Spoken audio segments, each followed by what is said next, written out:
Digital Influx are a London-based edtech company. We're offering a 12-part course for 8 to 11-year-olds to learn the basics of user experience principles and design thinking. Programs relating to STEM are important, as children should be taught how to think, not what to think. The course aims to develop their problem-solving, teamwork, and critical thinking skills, among many more. Each lesson will have short videos and games to make sure your experience is fun and memorable and fits with your own learning style. And it improves soft skills by using real-life practical examples to improve empathy. To learn more, please visit digitalinflux.com.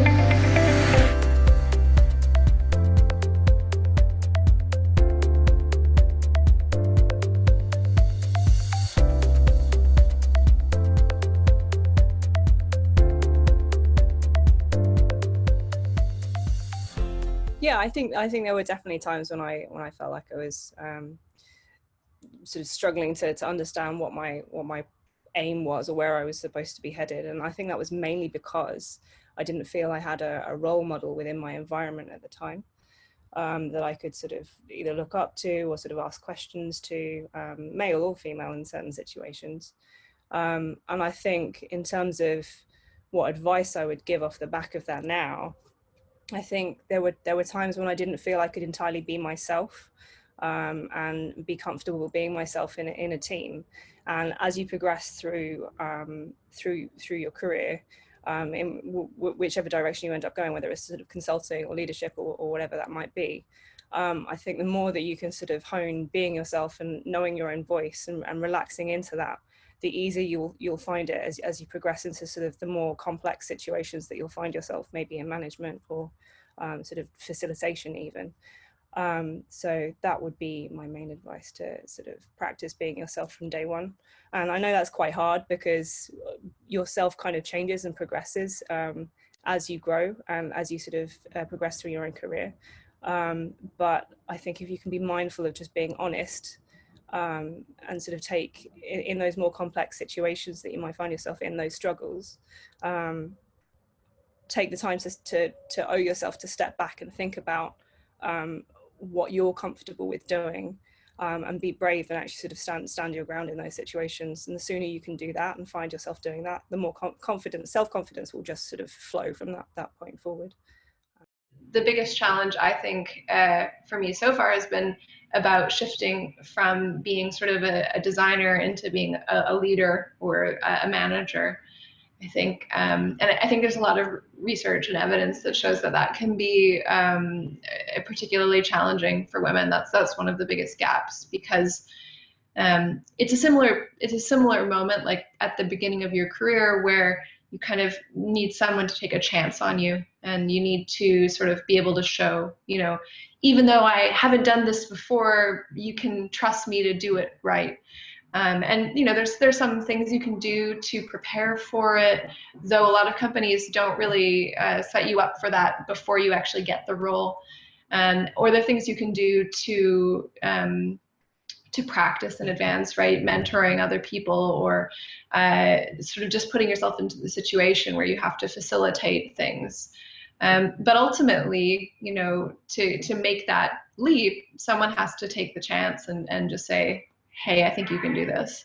Whether that's like your first role in design, someone has to take that chance, or it's moving into a management role. And again, someone has to take that chance. And I think it comes back to this theme of sponsorship rather than just mentorship. All of the moments in my career where I've kind of had a door open, someone was opening the door. There was someone to say, yes, you can come in. And I think that a challenge for women, but for any kind of minority group or any group who's sort of the other in any context, is that you might not naturally have those sponsors to open the door.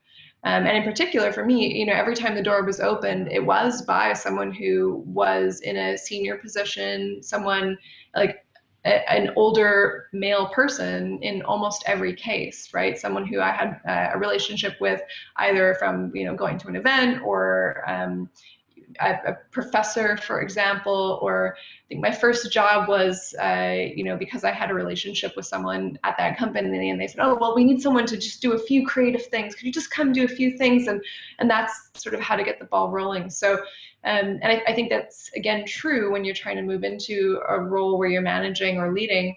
You need someone to say, oh, well, maybe you could just take on one report for now. I have a report here, you take on this person, or, we need someone in this role.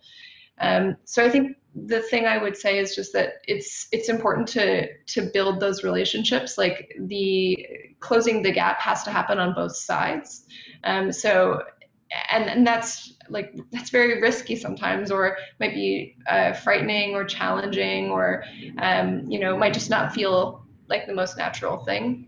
I think it's improving. Like there are more people in positions of leadership that I think like there are more diverse people in positions of leadership now, but there's still a really long way to go. And so to close the gap, I think we're going to all have to take a little bit more of a step towards each other. In my personal experience, I found that you must learn to raise your voice.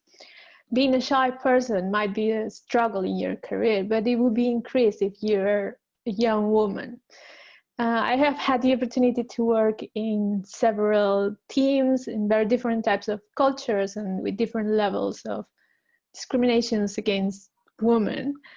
And we know that being a designer, part of the job of being a designer is justifying your decisions. And to many stakeholders, which are usually, it usually tend to be a male-dominated world. And I had found myself in moments where you're completely sure about your work because everything is based on strong evidence or is the conclusion of months of work. And when you're pitching, being treated like with a sort of paternalism or kind of condescendence, or in some occasions just being ignored. And I'm not saying this cannot happen to a male designer, but I experienced that it might be amplified when you're a woman. Another struggle that I had is when I moved to the UK, because English is not my first language. So if you are kind of shy and you have to learn how to communicate yourself, how to get out of your comfort zone. When you start learning a new language, which is not your own, it's so difficult. So that was a big challenge. I will say as an advice, try and find confidence, value yourself as a professional, and ask for feedback to your direct managers, kind of to identify what are your strong areas, what are your weaker areas that you have to work. Also kind of evaluate your soft skills.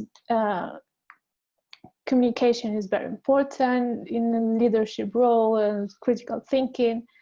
Don't be afraid either to ask for promotions if you feel you're ready, because I feel like sometimes women are less kind of outrageous or brave to ask for things. So it's okay to be bold, and it's okay to be an ambitious woman. So that would be my advice. Yeah, so I definitely have had struggles. In particular, I've had a couple of roles in the past that really didn't fit me well. And I had a lot of clashes with leadership where I think looking back at it now, I don't think they were bought into helping me or other women succeed. And if you look at the attrition rates, I think that was pretty clear. And where I made a mistake was staying far too long in those jobs, to the point where I went from feeling like they were lucky to have me to where I was lucky to just have a job. So like my confidence took such a massive hit in that situation. And then to have to go and interview when you're in that state is just so hard. So my advice that I've given to a lot of people is, if you feel like you're not having a good fit where you are, like if your organization hasn't set you up so that you have a manager or a mentor who's actually showing evidence to support you and like provide those open doors, or the company has a toxic culture, like you as an individual, you're never going to be able to overhaul that. It's like, it's just too hard of an ask. So searching for a company where you feel you are going to be able to succeed when you're still in the mindset of like being able to own that decision yourself, I think is really important, because we just tend to stay in bad jobs and bad companies far too long.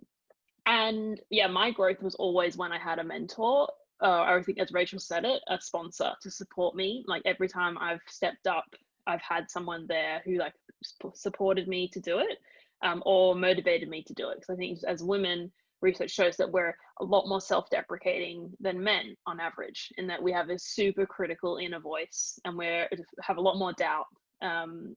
So yeah, having someone who can be that second opinion for you is so important. And then the other thing for me, which I've learned over my career, is just like calling a spade a spade. So like if there's something holding you back in your workplace, like a system or a person who might be making assumptions or acting with bias, it's like finding the most appropriate way to call it out and shine attention on it to realize if that thing will be able to change or not. And like most times when I've raised concerns of like bias that I might have been experiencing myself, like people assuming that I should organize the meeting and not any of my male colleagues, or you know, that I should be doing the housework of the office, and when I raise it, like they're super apologetic, you know, not aware of their own bias, and they need that feedback to help like bring it to the forefront of their mind. So yeah, I was trying that out first to really like acknowledge what's happening, and then moving on if it's not the right fit.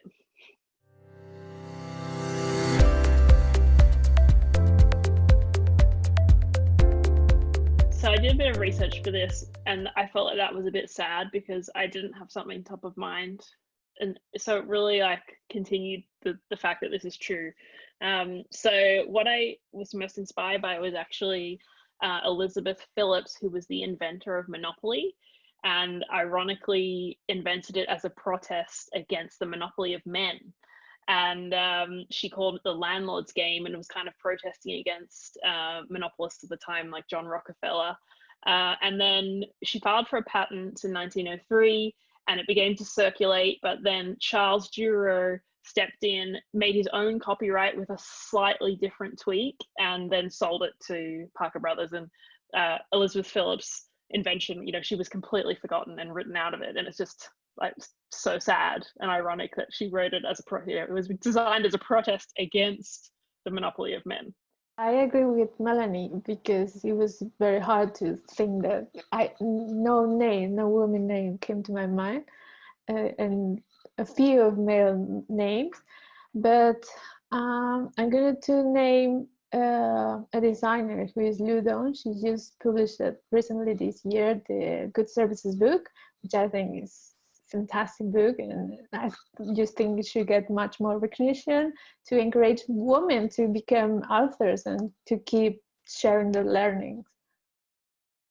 Yeah, so I also had to do a bit of research for this, which is unfortunate. But when I did, I came across the work of Susan Kerr, who's a graphic designer, and I actually had known that she was the designer of the original 1983 Macintosh computer icon. So if you think of like the little smiling computer icon that was part of the original Mac brand, like the little watch icon that was the timepiece, or the progress indicator, like the slow loading.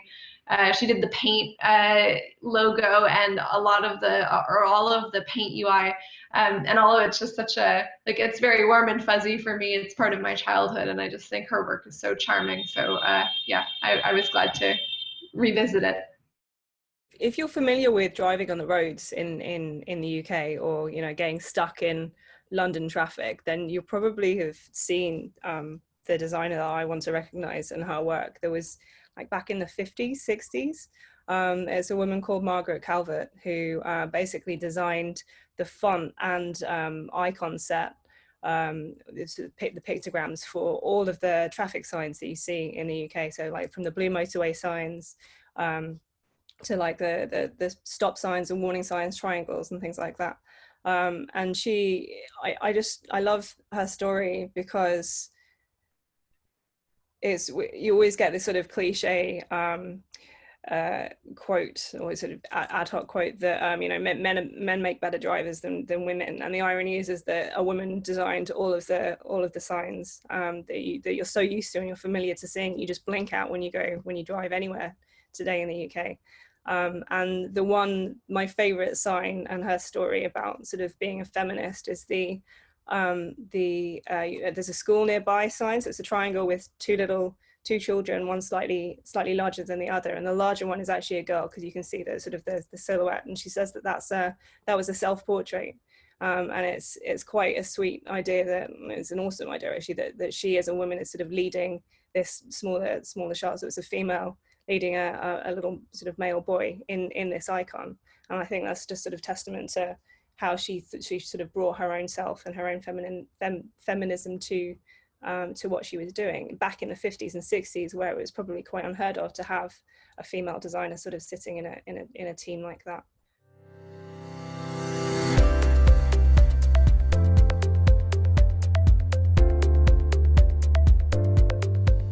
It's a difficult one, because I think more so in the UK than other countries. I'm not too sure sort of the behavior in other countries, but I feel that talking about your salary is quite unheard of, or it's sort of a bit taboo, to the point where I remember one of my very first contracts that I had, I remember reading through it quite excited that I had a sort of I was a new graduate and I got my first job or something like that. And I remember reading this tiny little clause somewhere in it, hidden amongst everything else, that you weren't allowed to discuss your salary with your peers, with your colleagues.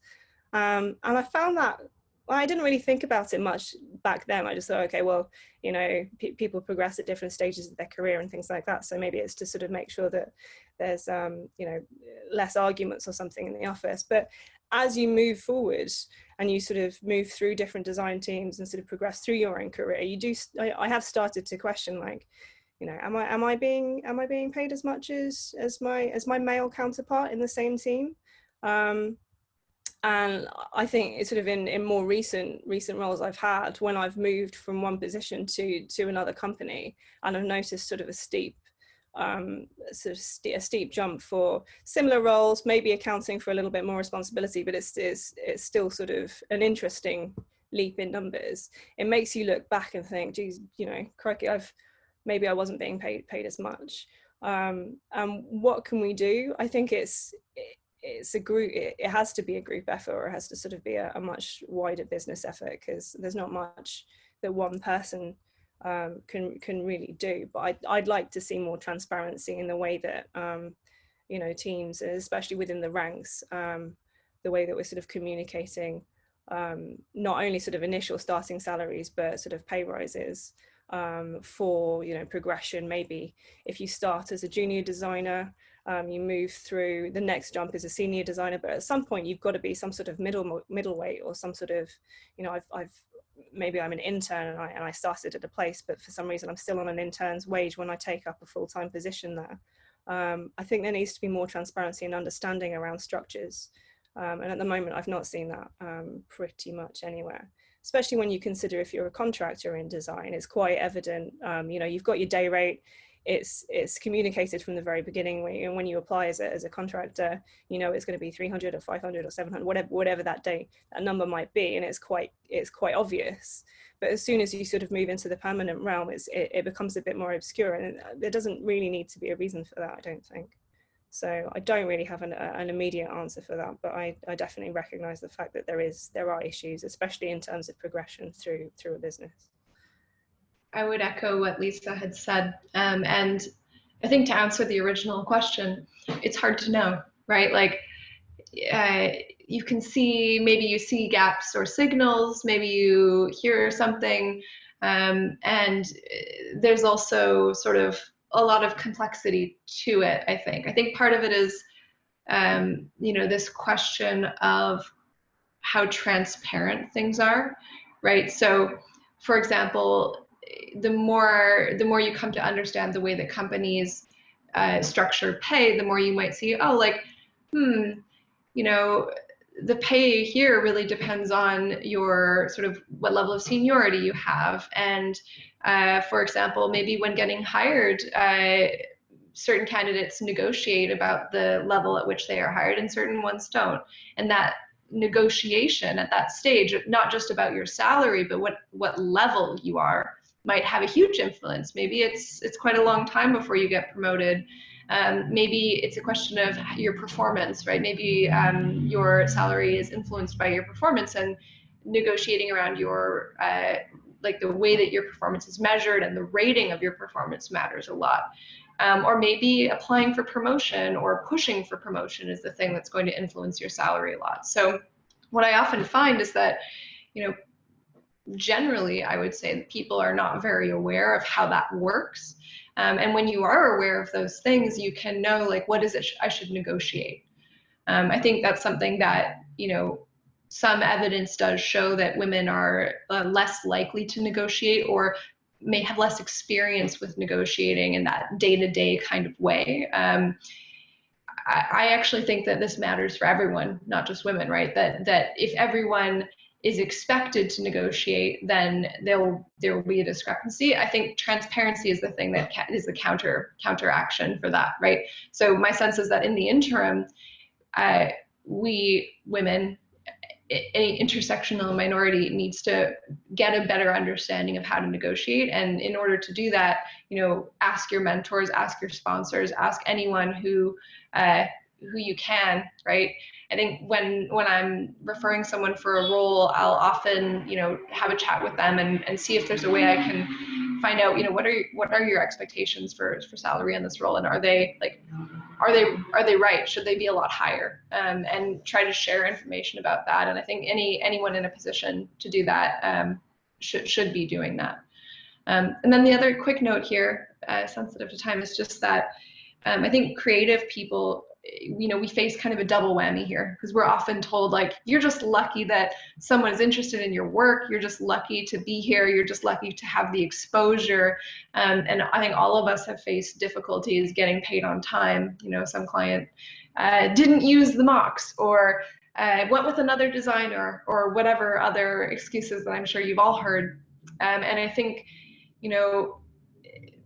we might internalize that. It can affect your confidence to say, like, no, we've negotiated on this rate and I want to get paid it.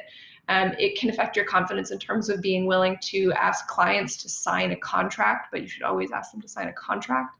And it can affect your confidence when it comes to asking for a raise, or any of those other things that might influence your pay. So yeah, I think it's definitely a challenge, and I'm not sure. I mean, I think it is gendered, but I think it is beyond that. And I think, there are some steps we can kind of take in the interim, but I agree, broader transparency is probably the best option here. I do agree with what Lisa and Rita have said. I mean, my experience, I kind of feel like I haven't had that difference that my weight has been based on my seniority or skill set, but that may be just ignorance as well, because it's difficult to, as Rachel was saying, the negotiation part, that's very difficult thing to do. It's a skill that you must have, and women might be more afraid to ask for more, or to I don't know, to ask for a pay raise or a promotion. So that might be the difference there. We know that wage difference exists, and I don't know, I think what should be done is just transparency. What you should just pay for the role that is required, and the skills that are needed, not for any terms or gender or other reasons that are not important for that. I don't think I knew about the inequality because I didn't have someone like telling me theirs versus mine, but I realized the potential to change your salary drastically when I got to, was in my first job, but I've been there for a few years, and I was on such a poor starting salary, and I hadn't really seen much change, and I was like, I can't even survive on this amount of money. So I literally said to them, I need 10,000 more, and I was on like 35 base, so that was a massive increase, or I'm leaving, like I can't financially afford it. So I felt like I had a compelling reason, and they gave it to me, and I was like, how can I get like almost a third of my salary increase in one amount. Like really the potential to negotiate is insane, and I should be doing that more. And as a manager, I've been witness to this. A while ago, I hired a team in London, and I had 6 men and 4 women. 5 of the men negotiated their salary. So even if it was just a few thousand, they negotiated. And none of the women did. They all accepted the offer without any negotiation. And I was like, this is a small sample, but I hear this as being representative in the industry when I speak with other managers and recruiters. And I also worked for a company who kept some of the salary that had been approved aside, so that if the candidate negotiated, they would have it without having to go and get new approval on the salary. So that to me is just inherent bias to people who don't negotiate. Like, you're always going to get less because there's this amount being set there in case you will negotiate. And so what's going wrong? It's like somewhere we tell girls not to ask for more, not to talk about money, just to wait to be recognized, and that you're going to get what you deserve if you work hard. Whereas we tell boys, you know, just brush it off if you fall over, like keep trying, be loud, ask for more. And like that comes inherent into our psyche in terms of how we think about money and negotiating. And if you do negotiate a few thousand for each job move, that quickly adds up to 20, 30, 40,000, to the point where you have women in the boardroom and they're earning 100 to 200,000 less than their male counterparts who negotiated all through their career. I think the thing that needs to change is the system is built on basing your offer off your previous salary. So the bias follows you throughout your entire career, and you continue the inequality in your pay. So we have to stop asking current salary and just level on experience. I even think asking someone's expectation introduces bias, because they're basing that off their own experience. In Norway, salaries are public, so I think, you know, I'll just leave it with that. You can literally look up anyone's salary online and see.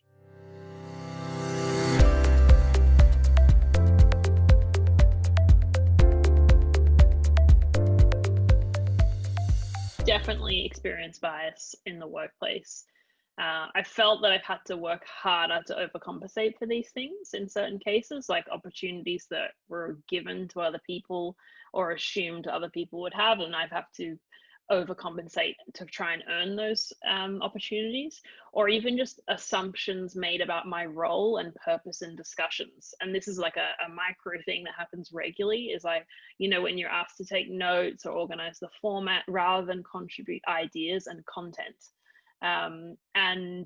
Or like to take the actions and follow up on that stuff. And it's like that, those assumptions are so hurtful to women. So workplaces, yeah, they need to work harder to assess what systemic bias they actually have, because they're the ones who are legally responsible for providing a safe and equitable environment. I think like the derogatory and dehumanizing language is like a surface level thing, and you could easily build some systems to stop that kind of behavior. I think the harder thing to fix is more of the unconscious stuff, which is a bit more inherent, the unconscious bias that is kind of built into the system. So yeah, I think there's a lot that corporations need to do to address this. I think the same. So when you need to, sometimes you feel like you have to prove yourself constantly, maybe more than a man. I think as well that more in the day-to-day struggles tend to be more subtle rather than derogatory or dehumanizing, because those will be so evident and will turn everyone's alarms. It's more a subtle thing, as Melanie was saying, like, oh, would you organize the meeting? Would you take notes? That sort of thing. And I think that the education should be towards that micro discriminations, and in order to give equal opportunity. It's a big challenge, of course, but I think it's a matter of education. So don't assume things regarding gender, but it's a thing that it's difficult to control from the company perspective, but definitely, as I say, it's a matter of education, I believe. I don't have much else to add to those amazing responses. I agree entirely with all of you.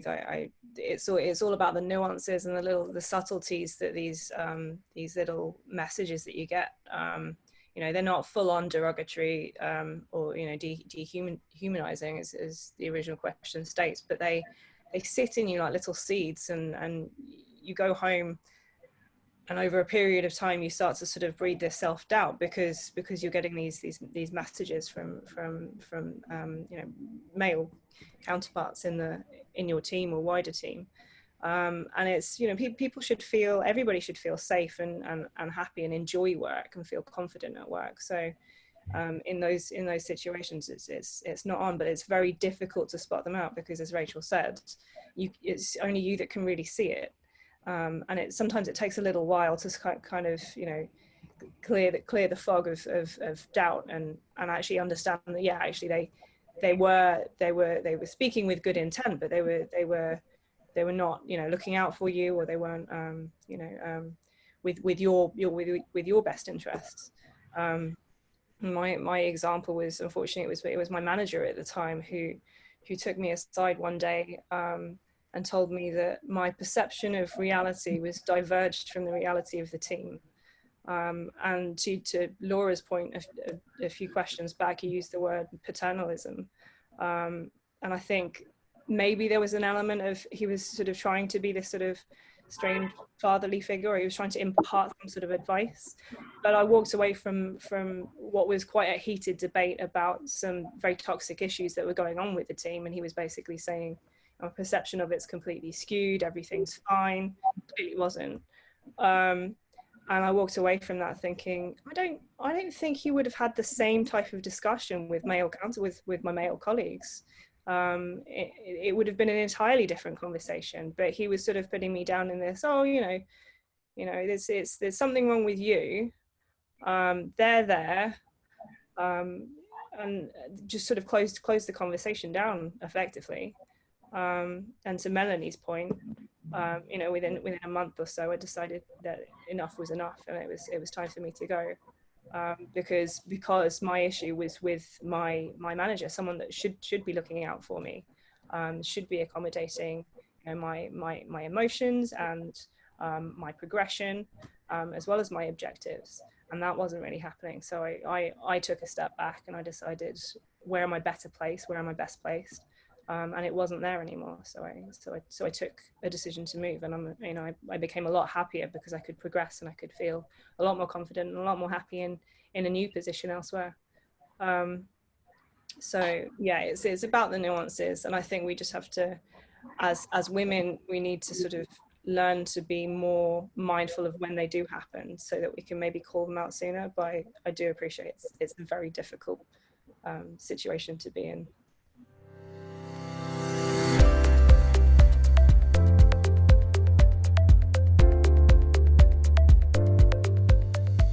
There's a lot of design work, not necessarily conducted by designers, that happens around systems in the workplace. And I think systems in the workplace and culture in the workplace are, you know, they form organically to some degree, but I think they are also designed to some degree.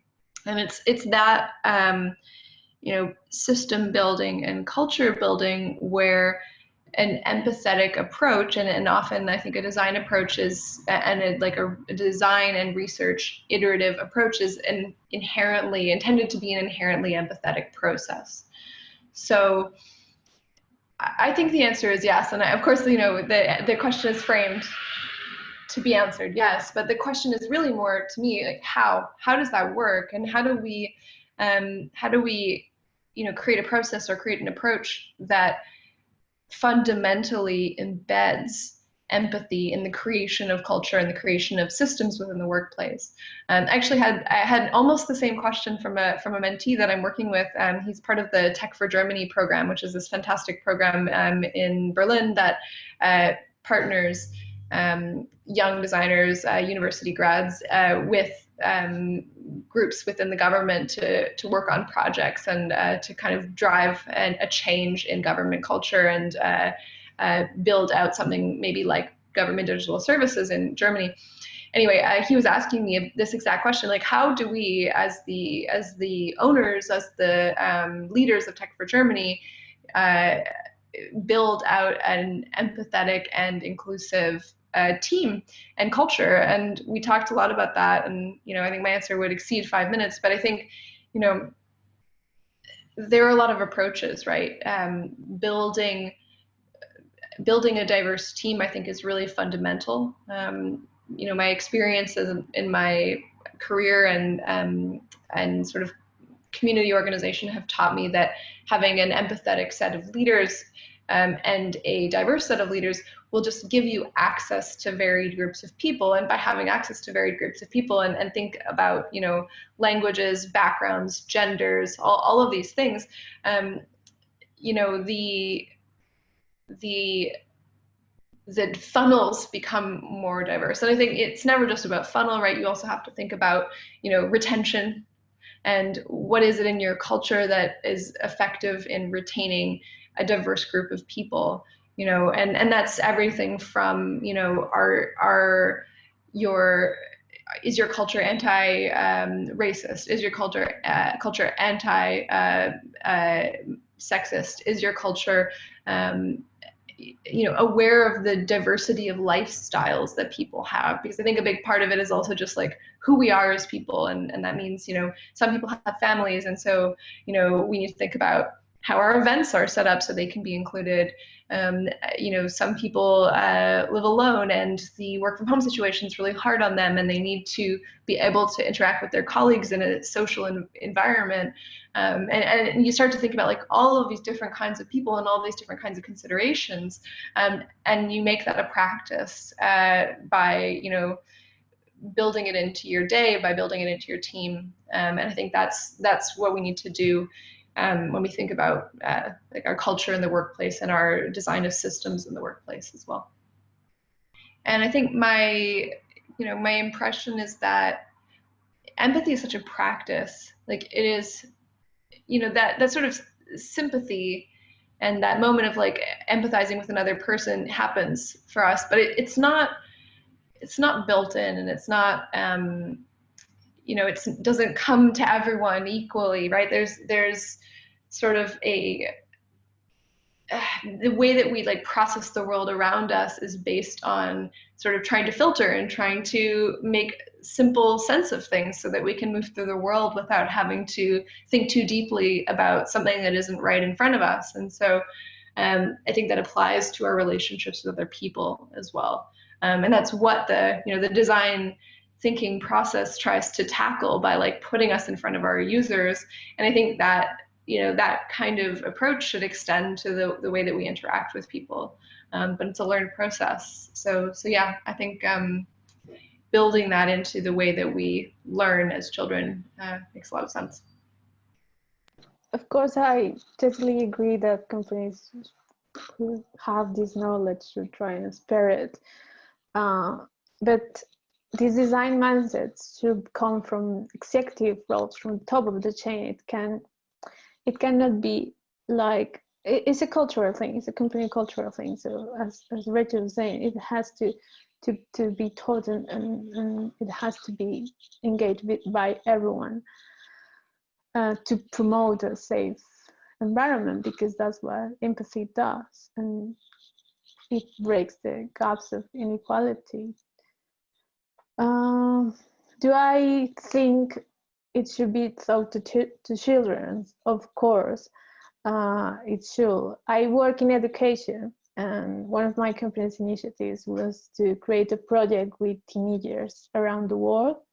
And me and other of my team members, we designed the sessions in order to teach them design thinking through a project.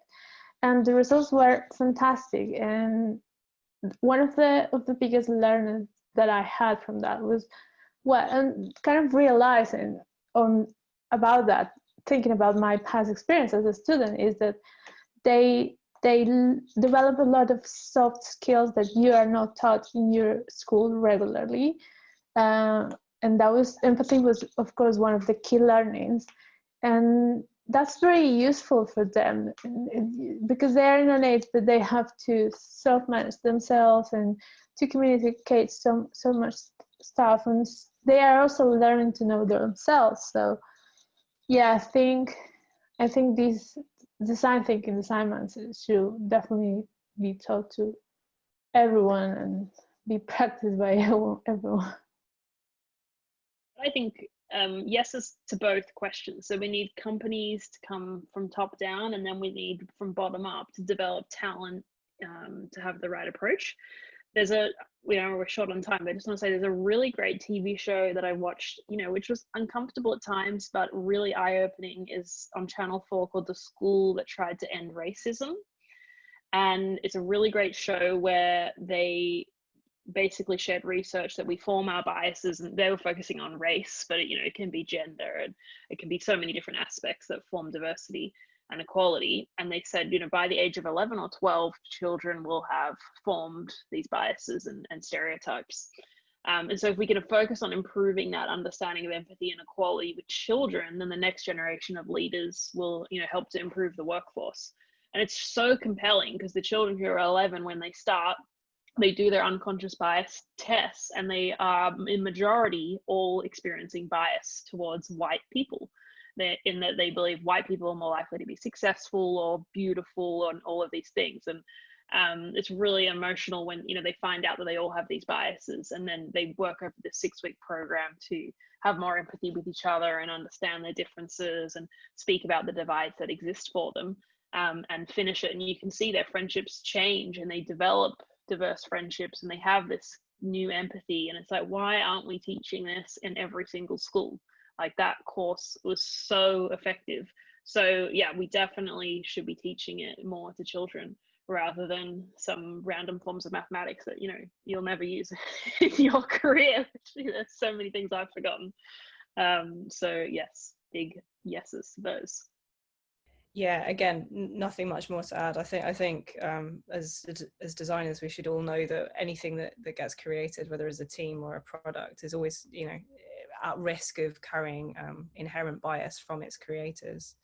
I think it's interesting, having gone through sort of a team recruitment process before. There was this open question around if your team is all the same and you're looking to employ new people into that team, how do you make sure that the interview process and that recruitment process isn't already sort of leaning towards what the team already consists of? Because those people in those those colleagues that are in the interview process are going to potentially only looking out for what they consider to be a good designer, or a good leader or a manager, or whatever the process is.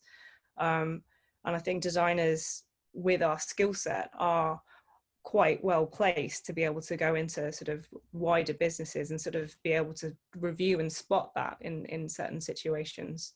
And any form of diversity, gender, race, strengthens anything from ideation to all the way to the end of the final product. So I think that's also the case for teams and businesses as a whole.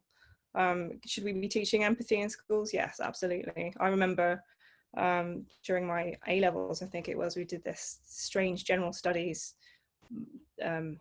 subject that we all had to take. I can't honestly remember what was in it, to be honest, apart from knowing how to read something from a newspaper and sort of summarize it in a particular way.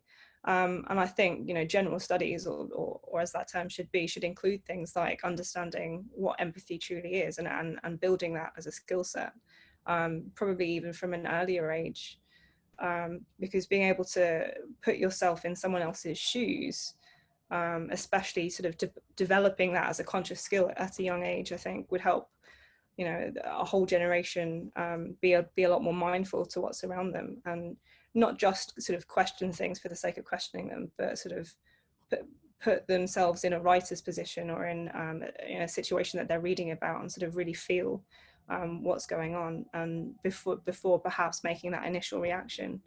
And that's something that we've been obviously seeing a lot this year, because of a lot of situations that have been happening worldwide. It would be really interesting to know what it would have been like had empathy been a massive learning point in our schooling 10 years ago. Would we be in the same sort of position? Yeah, that's my answer.